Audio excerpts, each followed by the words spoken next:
One often hears about how tough it is to get into the United States from the southern border and gain citizenship. While this is the case for many people, it is not so for all. Kevin Cruz was born in Mexico in 1987, where he grew up with his family spread apart. His father worked in the United States and would often bounce from job to job, but would always visit every 6 months or so. Kevin didn't get much attention from his mother either, as she worked full-time in the local hospital. Because both of his parents were so busy, the responsibility of looking after him and his sister fell on the shoulders of his grandparents.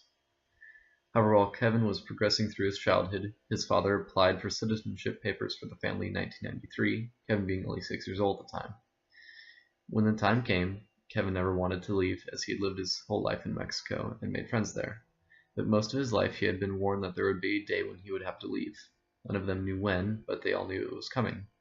In 2003, Kevin's father received the approval from the U.S. and drove down to meet his family. They took a road trip from where Kevin lived all the way up the coast of Mexico to El Paso, Texas. This is where the family went through their interviews and final steps to become official U.S. citizens. Everything went well for them, with all documents being finalized, and they were able to have legal access to the U.S. From Texas, the family went to California, where Kevin's father had a job lined up. However, once settled, problems started to arise for Kevin. The most prominent one being that he didn't know much English. He had taken 2 years of it in middle school, but in his words, they amounted to nearly nothing. He asked his parents what a good course of action would be, and they both agreed that full immersion was the best solution for him.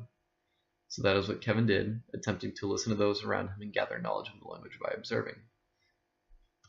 However, he did have some luck. The family had moved into a mostly Spanish-speaking neighborhood, so he had a place to feel at home. He said that he spent a decent amount of time there making friends, as many of them were comforted by the feeling of home as well. Kevin had moved in during the summer, but when school started, he quickly realized that he would need extra help to fully learn the language. He sought advice from an older cousin that had already been in the U.S. for some time. He also tried to find help from different teachers that he had, two notable ones being his English and Spanish teachers. He had said that he often went in for extra help after school, on top of observing his English-speaking friends. He said it was very difficult living like that, having to always be on alert and observing what tidbits of information about English he could. He said that it was undoubtedly the hardest part about moving to the U.S. However, all of the extra steps he took paid off, as he said that within a year he was able to use most of the language effectively. He even went from special help classes to taking AP classes. All throughout high school, he excelled and became more accustomed to the language and culture. He went on to college and almost achieved his master's degree, but stopped short as it didn't interest him anymore.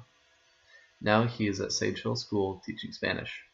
He is fully able to use English and has made good use of his ability to speak Spanish. Although he pointed out something interesting, which is that he felt in the middle, not belonging to Spanish or English culture. When he speaks English, you can tell he's not native, and the same is exhibited when he speaks Spanish, that he has not lived his whole life speaking that alone. But according to him, having that freedom is nice, to be able to use both and move freely from anywhere that has English as a primary language to anywhere that has Spanish as theirs is beneficial. I never really put much thought into the life of a non-English speaking immigrant once they made it here. It never really occurred to me what many people had to go through just to be able to live here, and that some never learn English at all. It's rather interesting to think that people can live a majority of their lives here but never become comfortable with it. The subject is alluring to think about now, and it makes me curious about what other things I've overlooked in my life.